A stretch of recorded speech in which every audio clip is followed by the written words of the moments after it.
Good morning and happy Memorial Day to one and all. Today's Sunday school lesson is on Ecclesiastes 1, verses 12 through 18, and Ecclesiastes 2, verses 1 through 19. Ecclesiastes is described by many commentators as an autobiographical story by Solomon. And Solomon wrote it late in his life, approximately at 935 BC. He had become aware of the mistakes that he had made throughout his life and began to document them. No man before or since had all the wealth, glory, recognition, and honor that was given to Solomon. What more could any man wish for in this world? But in all his abundance, King Solomon was not happy.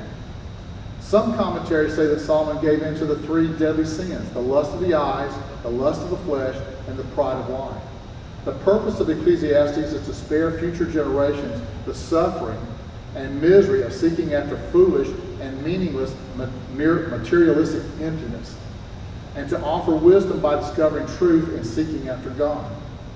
Now, Ecclesiastes 1, verses 12 through 18 is titled in the King James Bible as "Wisdom Cannot Satisfy." In the New King James it says "The Grief of Wisdom," and in the NIV it's titled as "Wisdom is Meaningless."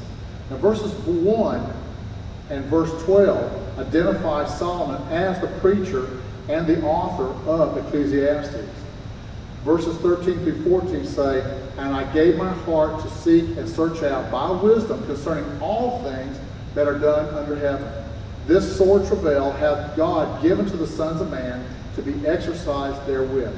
I have seen all the works that are done under the sun, and behold, all is vanity and vexation of spirit." Solomon tries to discover where meaning and purpose in life can be found, but his quest only produces further frustrations. In verse 14 it says, "All is vanity and vexation of spirit." This phrase is used in Ecclesiastes 9 times. Vanity in this application is basically means vapor or breath, such as the rapidly vanishing vapor of one's warm breath and cool air. In other words, on a cool morning, when you breathe that little vapor that comes out, how quickly it dissipates. This is what he's talking about. That's what vanity is. He uses this description of worldly pursuits such as wealth, honor, fame, and various pleasures, and he uses it to describe how quickly it vanishes. He does this is similar to vexation of spirit, or desperately grasping at air or chasing the wind. We can't catch it. In other words, his experiences in life were fleeting. Here's one moment, he's here one moment and gone the next. Another commentary interpreted vanity as senseless, empty, and worthless. So Solomon sums up his whole life and his accomplishments as being senseless, empty, and worthless in the end. Vanity includes brevity and unsubstantiality, emptiness, unreliability, frailty, futility. In other words, it is all meaningless living a life without God. Verses 16 through 17. Now this is the New King James Version. It says, "I said to myself, look, I have increased in knowledge and wisdom more than anyone who has ever ruled over Jerusalem before me. I have experienced much of wisdom and knowledge. Then I applied myself to understanding of wisdom and also of madness and folly, but I learned this too is chasing after the wind." Solomon compares or contrasts wisdom and madness and folly. It means to fully understand wisdom and to understand wisdom fully and knowledge by studying the opposite of wisdom and knowledge. What is contrary or opposite to practical godliness? Madness and folly. In other words, he's trying to tell us that you just can't understand the facts of life. You've got to understand the backside of that, or the downside of not having all this knowledge. Verse 18 tells us, "For in much wisdom is much grief, and he that increases knowledge increases sorrow." This seems kind of backwards to me, but there's a point there. 1 Kings 4, 29 through 34 said, "God gave Solomon wisdom and very great insight, and a breadth of understanding as measureless as the sands on the seashore." Solomon's wisdom was greater than the wisdom of all the people of the East, and greater than the wisdom of Egypt. He was wiser than anyone else. What is not said is that Solomon saw what could be, both good and bad, with the wisdom and knowledge that God gave him. God gave him great insight. He gave him a breadth of understanding. and this includes the good and the bad. With great privileges, such as wisdom, comes great responsibilities and added burdens. Someone who is smarter than the rest of us would see things that we don't see, would anticipate things which would escape the average person, would live with a lot of thoughts and concerns that the average person never wrestle with. To illustrate this point, I found a story about Albert Einstein. And he wrote that while you and I may go to sleep at night thinking about what we have to do tomorrow at work, or dreaming about a new car we want to buy, Einstein would go to sleep at night thinking about the ramifications of harnessing nuclear power and being responsible for helping to create weapons of mass destruction. Another article I found stated, they being those who developed the atomic bombs that were dropped on Japan, they have to live with the inevitable consequences of the application of their knowledge, both good and bad. The inventors of nuclear technology must live with the responsibility for creating the situations such as 3 Mile Island, Fukushima, Chernobyl, and as well as Hiroshima and Nagasaki, and other uses of nuclear power that have brought great harm, suffering to humanity and animal life and the environment. The bombardier on the Enola Gay that dropped the bomb on Hiroshima suffered a nervous breakdown. The pilot said, "What have we done?" This is what Solomon means by wisdom and knowledge can bring grief, suffering, and great responsibility. People with that wisdom and knowledge see beyond the day-to-day use of wisdom. Now, chapter 2 is a reflection by Solomon of the futility of pleasure and possessions. Verses 1 through 11 are comments on Solomon's search for worldly pleasure that would give or would hopefully give him happiness and satisfaction. He says, I said of laughter and of mirth, what did it accomplish? How to gratify my flesh with wine. He almost became an alcoholic, tasting wine and alcoholic beverages and getting drunk. He says, how to lay hold on folly or foolishness or joking around. He says, I made my works great, a huge building program of palaces, gardens, vineyards, orchards, irrigation systems. He hired servants to maintain them. He built a brand new palace. He built a temple. He built a palace for his Egyptian wife. He built homes for all the women he married and all the concubines. He says, I acquired male and female singers, looking for pleasure from music. And Solomon also pursued the unlawful pleasures so adored by the wicked. He purchased sex slaves. They were called concubines, for himself, and indulged in the adulterous sexual pleasures of men, as heartily as he pursued his other pleasures. Solomon violated God's intent for marriage by accumulating multiple wives. Things Deuteronomy 17:17 that says, you will not multiply your wives. Not only that, but his wives and concubines came from nations that God expressly said, do not participate with these people. He did it all in the name of pursuit of pleasure and happiness. Now, verse 10 is a summary of what Solomon did in his search for pleasure.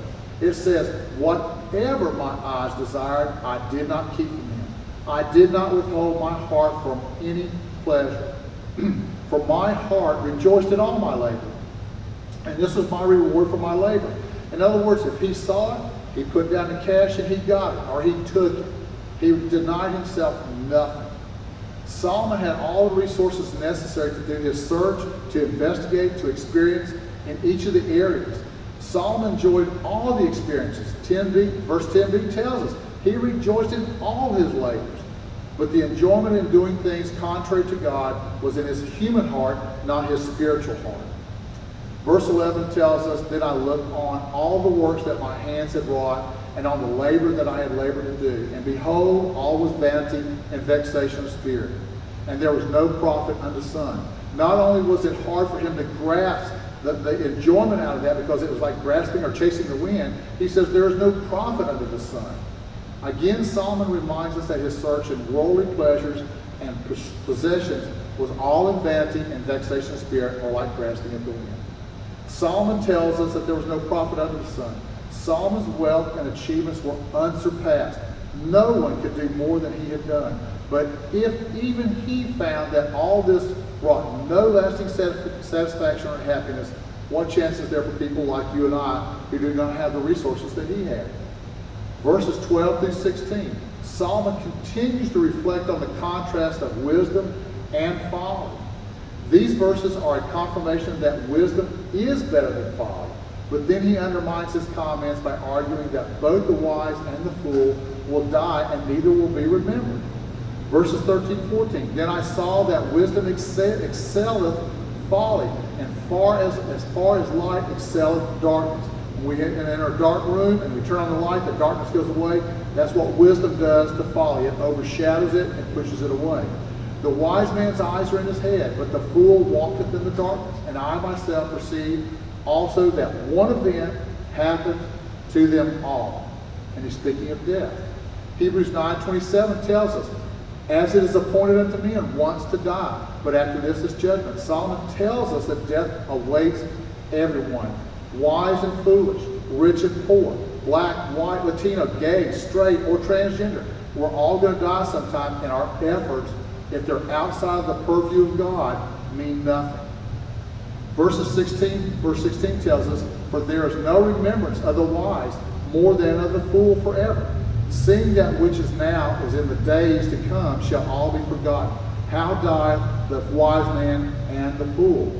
Verse 16 tells us that there is no memory of the accomplishments of the wise man or the fool. Where are the palaces that Solomon built?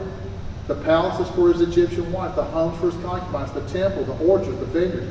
We know of them because of the Bible and of historians, but they're all gone. In my house, I have a whole bunch of stuff that means something to me, and the day I die, they're trash. They get thrown away because they mean nothing to nobody but me for that moment. Verse 17 and 18 says, therefore I hated life, because the work that is wrought under the sun is grievous unto me, for all is vanity and vexation of spirit.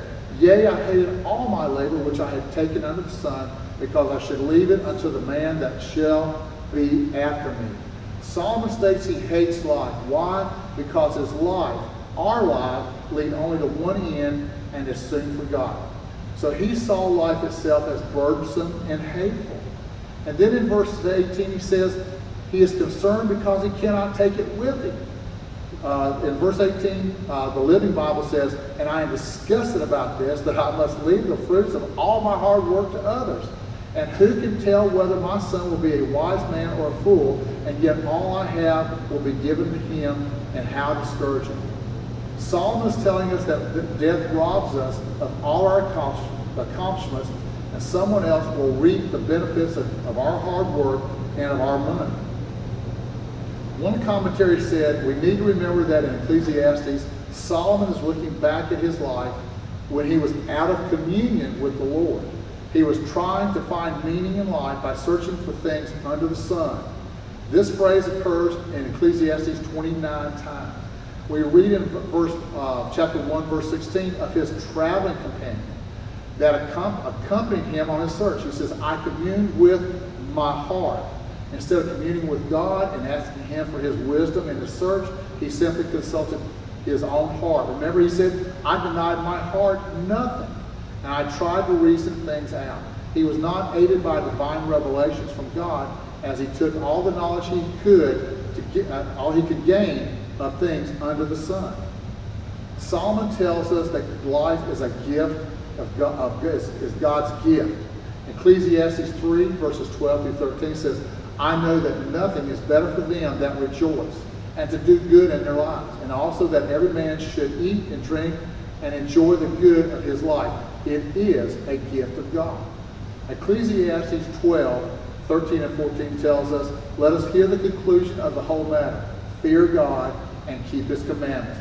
For this is the whole duty of man. For God shall bring every work into judgment with every secret thing, whether it be good or whether it be evil. There is more to life than material things, the worldly things, the search for personal pleasure. Jesus told us in Matthew 4:4, man does not live on bread alone, but on every word that comes out of the mouth of God. Pursuing wealth, knowledge, and pleasure is not ultimately going to satisfy us. The Bible points us to relationships. As Jesus said in Luke 10:27, the greatest commandment is to love God with all our hearts. The second, which is nearly as important, is to love our neighbors as ourselves. I will end today's lesson with the lyrics from a song by Tyler Hatch called Walk With Me. I've been running circles, but you don't walk away. Am I the problem you've been waiting for to fix me up someday? Here I stand before you, and these thoughts, well, they're not good. No one ever walks beside me. Tonight, I wish you would. Thank you, and happy Memorial Day.